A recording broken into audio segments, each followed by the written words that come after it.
Hello and welcome to Access Asia. I'm Delon D'Souza. Coming up, Asian states feeling the heat as Iran attempts to choke the global economy and cut off the Strait of Hormuz. We'll find out what impact this is having and what governments are doing to combat shortages of oil and gas.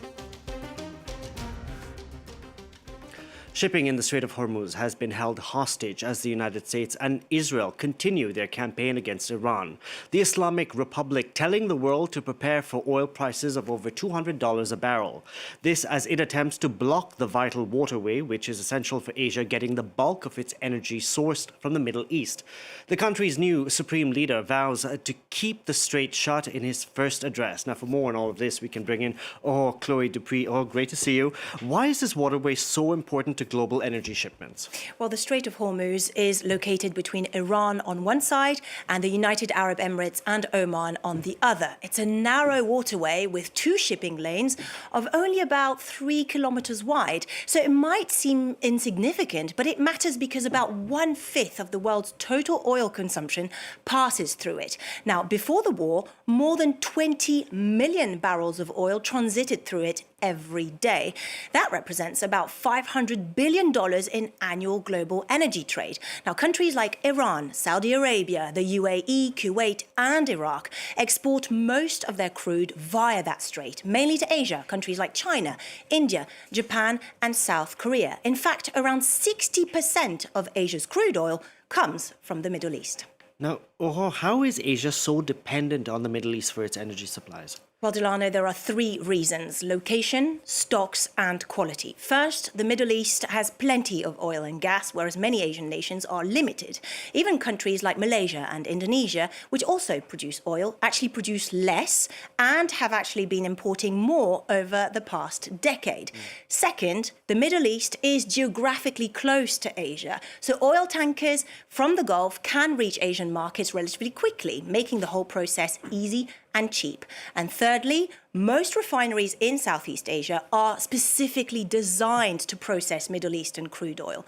That type of oil is light, with a lower density than, say, US oil. So switching providers would also mean changing the refining process, and that's not necessarily an easy task. And what about China and all of this?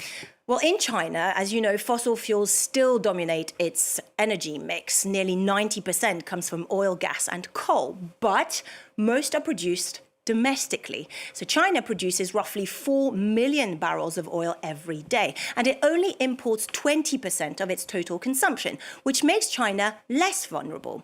Another important factor is China's shift towards greener energy. China has drastically boosted renewables in recent years, and it actually leads the world in solar and wind capacity. Now, on top of that, China has accumulated one of the world's largest crude reserves, around 1.2 billion barrels, which could cover around 4 months of imports, therefore delaying the economic impact of the war in the Middle East. Now, while the theatre of war remains predominantly in the Middle East, its impacts are already being felt in Asia. For more on how consumers on the continent are getting hit, here's Luke Schregos reporting. Fuel, the lifeblood of industry the world over, and pumps are running dry. Across Asia, panic buying at petrol stations has exploded from India to Bangladesh, the Philippines and Vietnam. The increase of oil and gas prices will affect everyone and our economy. All activities, including petrol-based transportation, will be affected.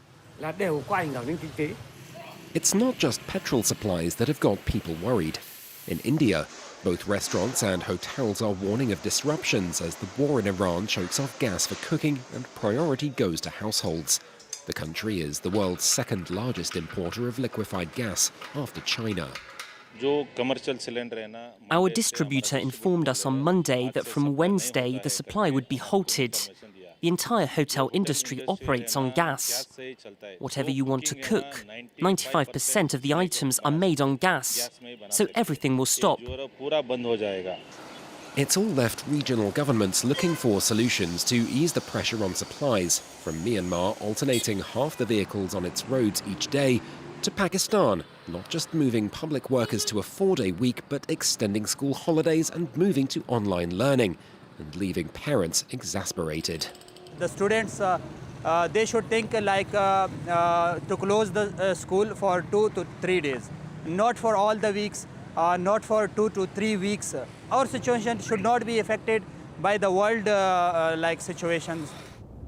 Air travel, too, is about to get more expensive, not just from the increased costs of jet fuel, but from the longer routes that Asian carriers will now have to take around the Middle East instead of over.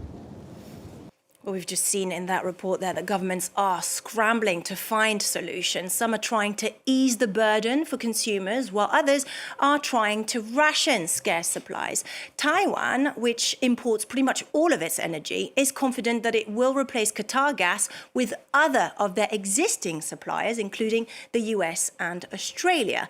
Indonesia, on the other hand, is increasing fuel subsidies for consumers by using the state budget. Meanwhile, Pakistan said it would raise gasoline prices by about 20% to reduce demand while keeping prices cheaper for things like trucks and buses. And like in China, Japan and South Korea could tap into their oil reserves to stabilize prices. And how long will these solutions last? Well, no one really knows how badly their economies will be affected. It will all depend on how long the war lasts. And even if it ends quickly, it will take time to rebuild or even to fix the oil infrastructures destroyed in the conflict. Thank you very much for that, Chloe Dupuy there. We can now bring in Erishika Pankaj, Director at the Organization for Research on China and Asia think tank based out of Delhi. Thank you for joining us on the program. India had been largely silent after the war broke out, but has the economic consequences of this conflict, which have already hit, forced Delhi to become more vocal? Yes, absolutely. For a large import-dependent economy like India, foreign policy choices are absolutely inseparable from energy security. Almost half of Indian crude oil imports are coming from the Strait of Hormuz, and any disruption there is very quickly going to push the Brent above, $90 per barrel. It already reached levels up to $100 per barrel in 2026 March. And the raising inflation and squeezing margins in sectors like aviation, hospitality, chemicals. I mean, we have low economic buffers, domestic buffers in these sectors. So definitely the economic factors are shaping the reality of the Indian response to the situation. India has been granted a 30-day pass from the United States to buy Russian oil, this to help boost energy markets. How is New Delhi viewing this permission that it's been granted? I mean, the terminology of it being a permission definitely has its own optics. The developments that India has been embroiled in recently have made the tightrope that India has to walk very, very clear. The US submarine strike, for example, on the Iranian vessel returning from the exercises in India's Milan naval engagement have raised uncomfortable optics for New Delhi. At the same time, like you mentioned, the US granting India a temporary waiver to continue the purchase of Russian crude oil highlights the degree to which Indian energy choices remain entangled in great power politics. Whether how New Delhi is viewing it, we're viewing it from a pragmatic perspective. India is following, and what you're actually seeing right now is Indian multi-alignment on full display. And, we're trying to use maximum to our advantage, our strategic autonomy foreign policy directive. I want to talk about that multi-alignment because India has been calling for dialogue to bring this war to an end. Yet Prime Minister Modi has great relations with Israel's Prime Minister. He was in the country just 2 days before the war broke out. India has historic ties to Iran. Should India not be positioning itself as a mediator to bring this conflict to an end? I mean, I would like to, propose that at some point or the other, India will offer to mediate. But, with traditional options like Oman in the picture, I don't know how much an Indian mediation attempt would be taken up. At the same time, India is definitely urging restraint and de-escalation rather than becoming entangled in the military dimension of the conflict, of this incident. We are trying to make sure that, we're able to maintain our relations with Iran at the same time, sending our foreign secretary to convey condolences and permitting the docking of the IRIS Lavan on humanitarian grounds in the Kochi port. These are long-term security interests that will remain embedded for India in the Middle East and West Asia, and pragmatism in moments of war, of conflict, which are, not zero-sum games, is extremely, extremely important. Rishika, over the past few years, we've seen how India has tilted away from Iran and towards Israel. But Israel's actions and the US's actions in the region are destabilizing the broader Middle East and causing this global economic chaos which we're seeing. Do you think the government has any regrets, considering that its own citizens and now members of the diaspora working in the Middle East are impacted? I mean, 40% of all remittances come from the Middle East.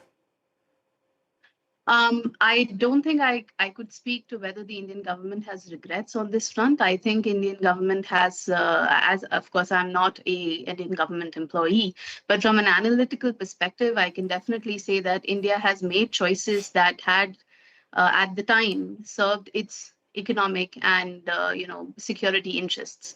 I mean, as you just mentioned when I was listening to the France 24 coverage, I said this, we are the second largest importer of liquefied natural gas. We have to ensure that the diaspora abroad is protected and the people here have energy needs fulfilled. Currently, we have massive civilian risks when it comes to West Asia. We have 28 Indian flagged vessels that are around the strait right now, with almost 778 Indian sailors on board. Ensuring their protection and their safe arrival back to India is going to be the Indian government's top priority. And I would expect that the government will make moves in order to ensure that protection, whatever those moves may be. Riksha, Pankaj, we're going to have to leave it there. Thank you so much for joining us on the program today. And that's it for this edition of Access Asia. From all of us on the team, thank you very much for watching.